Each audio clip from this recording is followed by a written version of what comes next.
क्या आपको HTML CSS आती है लेकिन आप इतनी अच्छी साइट्स नहीं बना पाते जैसे कि आप नेट पे देखते हो? जब आप देखते हो बहुत अच्छी डिजाइन्स बनी हुई हैं, तो क्या वो सिंपल HTML CSS से बन सकती हैं या आप जैसा भी कोई उनको बना सकता है? आपको कभी कभार विश्वास नहीं होता। तो इस सीरीज में हम एकदम स्क्रैच से वैसी वेबसाइट या लैंडिंग पेज बना के देखेंगे जिसमें वो सारे फीचर्स हैं जो किसी बहुत अच्छी दिखने वाली साइट में होते हैं, और हम मिनिमम HTML CSS यूज करने का कोशिश करेंगे ताकि आप समझ पाओ कि CSS और HTML को कैसे यूज करके कोई डिजाइन कर सकता है बहुत ही एक अच्छी साइट।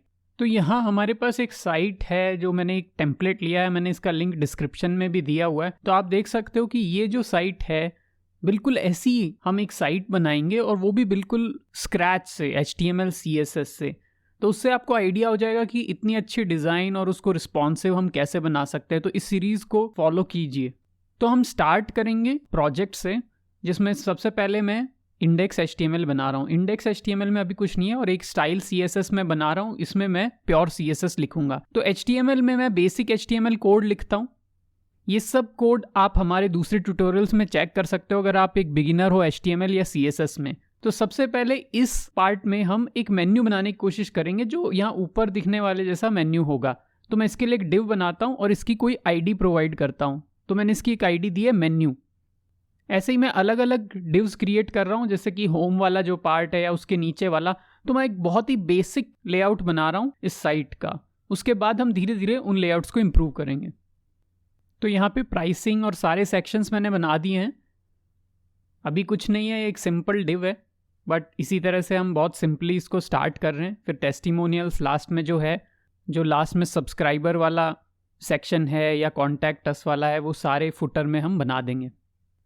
अब यहाँ पे मैं एक HTTP सर्वर स्टार्ट कर रहा हूँ। आप चाहे तो इसको सीधे इंडेक्स HTML क्रोम में भी ओपन कर लो, लेकिन मैं प्रेफर करता हूँ एक HTTP सर्वर। इसको आप npm से इंस्टॉल कर सकते हो। ये सब भी हमने अपने प्रीवियस ट्यूटोरियल्स में बता रखा है। तो आपको npm से इंस्टॉल करना है और फिर HTTP सर्वर कहीं पे भी आप चलाओगे तो लोकल होस्ट पे ये साइट चल जाएगी। तो लोकल होस्ट पे जब आप रीलोड करोगे तो यहाँ वो साइट दिखनी चाहिए। अभी इस साइट में कोई डेटा नहीं है तो दिख नहीं रहा, तो मैं कुछ डेटा पुट करता हूँ।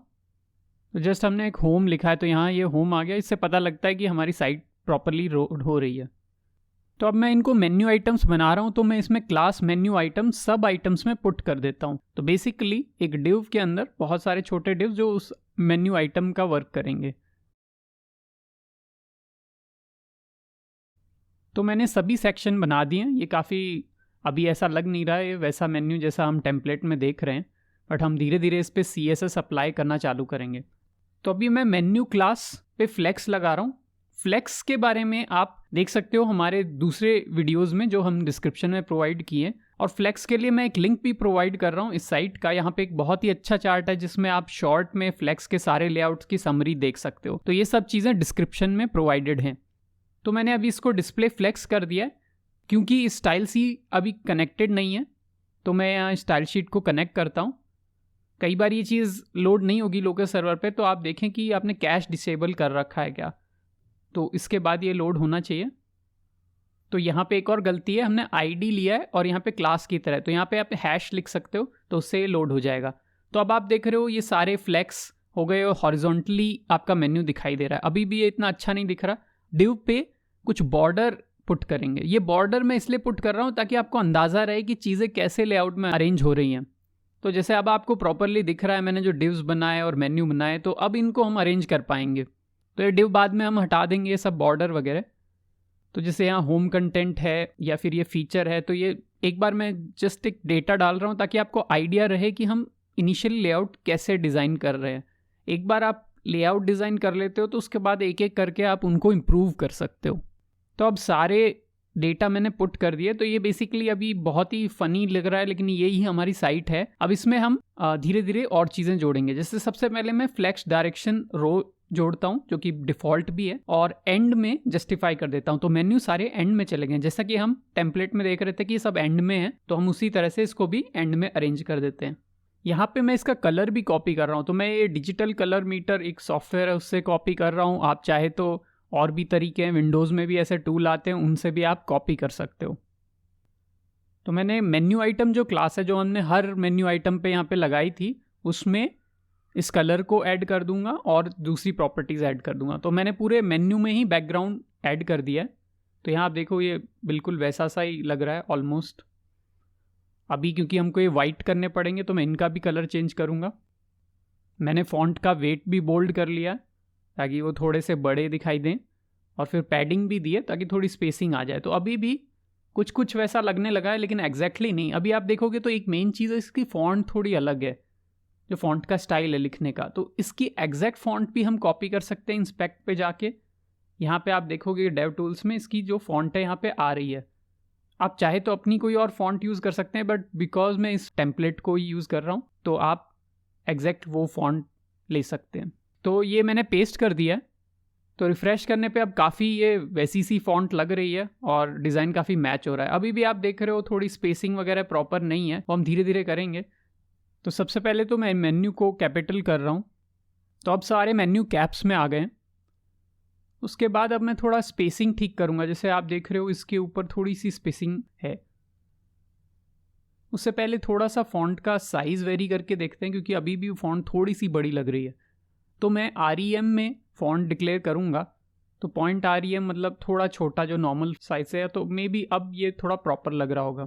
थोड़ा और वेरी करके देख लेते हैं। जैसे 1 REM में ये इतना बड़ा दिखाई दे रहा है, जो कि शायद उससे बड़ा है जो हम रेफरेंस लिए हुए हैं। तो 0.9 मैं देता हूँ। ज़रूरी नहीं है हर वेरिएशन इसको अफेक्ट करे। अब यहाँ पे जो स्पेसिंग है उसको कम करते हैं। तो सबसे पहले तो मैं एक कंटेनर क्लास बनाऊंगा। कंटेनर क्लास मैं क्यों बना रहा हूँ? ताकि हम इस पूरे डेटा को रिस्ट्रिक्ट कर सकें एक जगह तक। तो मैंने कंटेनर के अंदर मेन्यू पुट कर दिया है। तो अब मैं इसकी मैक्स विड्थ कह रहा हूँ कि ये 1400 हो सकती है। तो अब आप देख रहे हो कि ये इस तरफ आ गया है पूरा मेन्यू, बट अभी मैं इसको मार्जिन ऑटो से सेंटर अलाइन भी कर दूंगा। तो ये अब सेंटर अलाइन हो गया है। तो अब हमारा साइट इतना ज़्यादा रिस्पॉन्सिव नहीं होगा कि अगर बहुत बड़ी स्क्रीन है तो उस पर वो अजीब नहीं लगेगा, और वो हमेशा सेंटर्ड रहेगा। तो कंटेनर का भी बैकग्राउंड मैं चेंज कर देता हूँ, क्योंकि वो ही पूरा वाइड स्क्रीन है। अभी इनके ऊपर आप जब हॉवर करते हो तो उस पर कुछ भी आपको इफेक्ट नहीं दिखाई दे रहा है। तो मैं एक हॉवर इफेक्ट भी इस पर लगा के देखता हूँ, जिससे कि मेन्यू पे जब हम हॉवर करें तो थोड़ा चेंज दिखाई दे। तो जैसे मैं इनिशियली इसका कलर अगर थोड़ा सा वाइट नहीं थोड़ा सा ट्रांसपेरेंट लूँ, तो मैंने यहाँ थोड़ी सी ट्रांसपेरेंसी दी है, आप देख सकते हो। तो यहाँ पे ये थोड़ा सा ट्रांसपेरेंट है और हॉवर करने पे प्रॉपरली वाइट हो जाता है। तो जो FF के आगे जो CC है वो ट्रांसपेरेंसी या अल्फा चैनल का है। अब आप देखो तो यहाँ पे एक बटन भी है, तो हम इसको भी बनाने की कोशिश करते हैं मेन्यू में। तो ये जो लॉगिन है इस पर मैं एक एक्स्ट्रा क्लास लगाता हूँ राउंड बटन, ताकि मैं इसको एक स्पेशल फील दे पाऊँ बाकी मेन्यू आइटम से थोड़ा डिफरेंट। तो हम राउंड बटन क्लास बनाएंगे। इस पर मैं एक बॉर्डर पुट कर देता हूँ, और बॉर्डर रेडियस से इसका मैं राउंडनेस क्रिएट करूँगा, और थोड़ी सी पैडिंग दे देते हैं ताकि ये बटन थोड़ा सा बड़ा दिखाई दे टेक्स्ट के अराउंड। तो रिफ्रेश करके देखते हैं, तो अभी ये प्रॉपर थोड़ा सा बेटर हुआ है, लेकिन अभी भी हम देख रहे हैं वैसा नहीं है। तो थोड़ा सा और चेंज करते हैं। मैं इंस्पेक्ट में साथ साथ चेंज करता हूँ ताकि आप देख सको कि कितना इम्पैक्ट पड़ रहा है इस पर। तो अभी आप देखो तो 20px करते तो ज़्यादा राउंडेड बेटर दिखाई देता है। अभी भी ये बिल्कुल मैच नहीं हो रहा है, क्योंकि थोड़ा सा वो ज़्यादा वाइड है। जो आप टेम्पलेट में देख रहे हो ये वाइड है, और ये इतना वाइड नहीं है। कुछ और चेंज हम करके देखते हैं। तो यहाँ मैं पैडिंग चेंज करके देखता हूँ। पैडिंग में मैं 5px अगर दे रहा हूँ तो वो सही नहीं हो रहा, पर मैं 20px देता हूँ साइड्स में। तो ये आपको पता होगा, ये शॉर्टकट्स है पैडिंग का, जिसमें आप टॉप बॉटम में अलग और साइड में अलग पैडिंग दे सकते हो। तो एक तरह से अगर मेरे को ये सेटिंग सही लग रही है, मैं एक बार ये बॉर्डर्स भी हटा रहा हूँ ताकि हम देख सके कि पूरा मेन्यू कैसा लग रहा है। तो अभी ये हमने बॉर्डर्स हटा के देखे, आप देख रहे हो टॉप पे स्पेस आ रही है। इस टॉप पे स्पेस को हटाने के लिए मार्जिन पैडिंग 0 कर देता हूँ। अब ये एकदम अटैच लग रहा है। तो अब हमारा मेन्यू काफ़ी कुछ वैसा दिखाई दे रहा है। अभी लॉगिन बटन प्रॉपर नहीं बना है, उसको हम थोड़ा और ट्राई करते हैं। एक और चीज़ करते हैं, हम मेन्यू थोड़ा सा पैडेड बनाते हैं, ताकि अभी लग रहा है कि वो काफ़ी कंजेस्टेड है, उसमें स्पेस नहीं है। पैडिंग देने से अब थोड़ा सा प्रॉपर लग रहा है, ऊपर नीचे थोड़ा स्पेस आ गया है।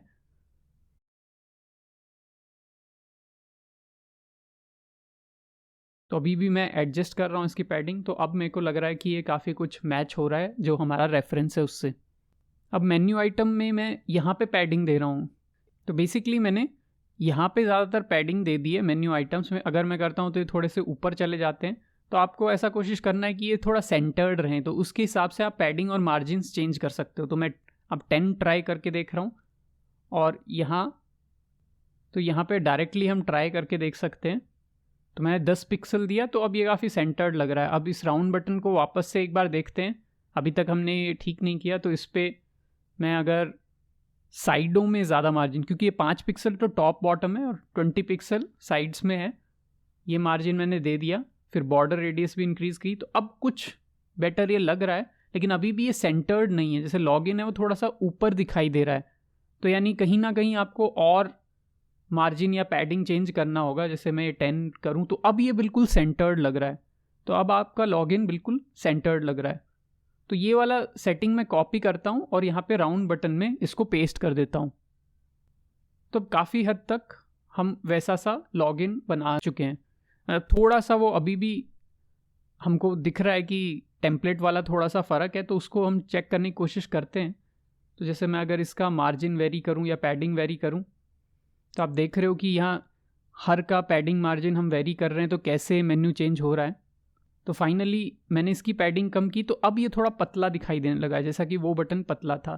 तो यानी मेरे को यहाँ मेन्यू में पैडिंग में भी बढ़ा दूंगा मैं ओवरऑल में, पर हर आइटम में मैं पैडिंग कम कर दूंगा, क्योंकि आइटम बड़े होने की वजह से उनमें ज़्यादा स्पेस दिखाई दे रहा है, बटन बड़ा दिखा रहा है। तो इस तरह से अब मैं इसको रिफ़्रेश करता हूँ, तो अब आप देख रहे हो ये है। लेकिन अब क्योंकि हमने पैडिंग वहाँ कम की, तो मेन्यूज़ ऊपर चले गए, तो उनको भी बैलेंस करने के लिए हम यहाँ पे पैडिंग चेंज करेंगे। तो यहाँ पे अब आप 5 पिक्सल पैडिंग दे रहे हो, तो अब एक तरह से काफ़ी पतला बटन भी दिख रहा है और मेन्यूज़ भी प्रॉपर दिखाई दे रहे हैं। थोड़ा सा और चेंज करते हैं इसको परफेक्ट बनाने के लिए। तो अब 25 में हम इसको काफ़ी कुछ वैसा सा देख पा रहे हैं। थोड़ा स्पेसिंग अगर हम इसके आसपास बढ़ाना चाहते हैं तो हम मार्जिन दे सकते हैं। तो यहाँ पे मार्जिन अब प्रॉपर है। तो अब काफ़ी कुछ लग रहा है ये उसको मिमिक करता है। ये चीज़ एग्जैक्ट कॉपी करनी काफ़ी मुश्किल हो जाती है अगर आप प्रॉपरली रेफरेंस नहीं लेके चल रहे। तो अब मैं हॉवर पे वैसा ही इफेक्ट देना चाहता हूँ जैसा उस बटन पे आ रहा है। तो मैं बैकग्राउंड कलर चाहता हूँ कि वाइट हो जाए जब उसके ऊपर आए, बट अब इसकी फॉन्ट भी गायब हो रही है क्योंकि वो भी वाइट है, तो उसमें एक तरह से इनविजिबल हो रही है। तो आप चाहोगे कि उसका कलर भी आ जाए, तो हमने ऊपर क्योंकि ब्लू लिया हुआ है वो सेम ब्लू हम यूज़ करेंगे। तो अब आप देख रहे हो कि ये काफ़ी सही लग रहा है। इस पर आप हॉवर करते हो तो वैसा ही बटन लग रहा है। अब इन बटन पे क्लिक करने पे कुछ होगा नहीं क्योंकि एक्चुअल लिंक है नहीं। अब मैं ये ब्रांड नेम बनाने की कोशिश करूँगा जो इन्होंने यहाँ पे बनाया हुआ है, तो इसको भी हम मेन्यू में ऐड करेंगे।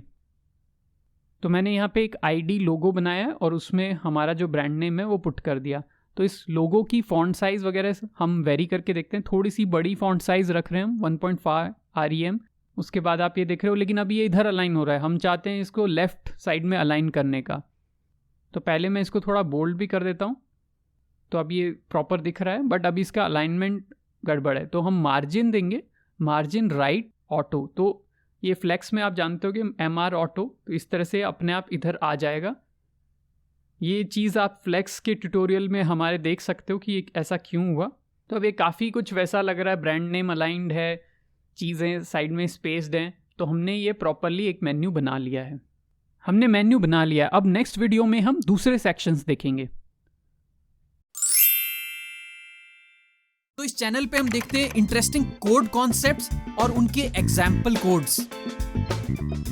अगर आप और ऐसे वीडियो देखना चाहते हैं तो सब्सक्राइब कीजिए